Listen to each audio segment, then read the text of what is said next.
وہ لوگ بھی کافر ہیں جو اس بات کے قائل ہیں کہ اللہ تین میں کا تیسرا ہے، حالانکہ اس معبود یکتا کے سوا کوئی عبادت کے لائق نہیں۔ اگر یہ لوگ ایسے اقوال و عقائد سے باز نہیں آئیں گے تو ان میں جو کافر ہوئے ہیں وہ تکلیف دینے والا عذاب پائیں گے۔ تو یہ کیوں اللہ کے آگے توبہ نہیں کرتے اور اس سے گناہوں کی معافی نہیں مانگتے؟ اور اللہ تو بخشنے والا ہے، مہربان ہے۔ مسیح ابن مریم تو ایک پیغمبر ہی تھے، ان سے پہلے بھی بہت سے رسول گزر چکے تھے، اور ان کی والدہ مریم اللہ کی ولی اور سچی فرما بردار تھیں۔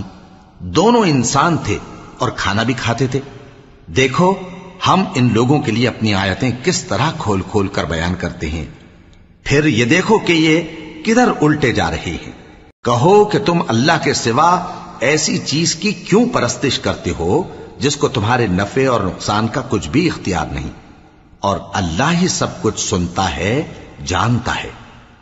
کہو کہ اے اہل کتاب، اپنے دین کی بات میں ناحق مبالغہ نہ کرو، اور ایسے لوگوں کی خواہشوں کے پیچھے نہ چلو جو خود بھی پہلے گمراہ ہوئے اور اکثروں کو بھی گمراہ کر گئے اور سیدھے رستے سے بھٹک گئے۔ جو لوگ بنی اسرائیل میں کافر ہوئے ان پر داؤد اور عیسیٰ ابن مریم کی زبان سے لعنت کی گئی، یہ اس لیے کہ نافرمانی کرتے تھے اور حد سے تجاوز کیے جاتے تھے، اور برے کاموں سے جو وہ کرتے تھے ایک دوسرے کو روکتے نہیں تھے، بلا شبہ وہ برا کرتے تھے۔ تم ان میں سے بہتوں کو دیکھو گے کہ کافروں سے دوستی رکھتے ہیں، انہوں نے جو کچھ آگے بھیجا ہے برا ہے، وہ یہ کہ اللہ ان سے ناخوش ہوا اور وہ ہمیشہ عذاب میں مبتلا رہیں گے۔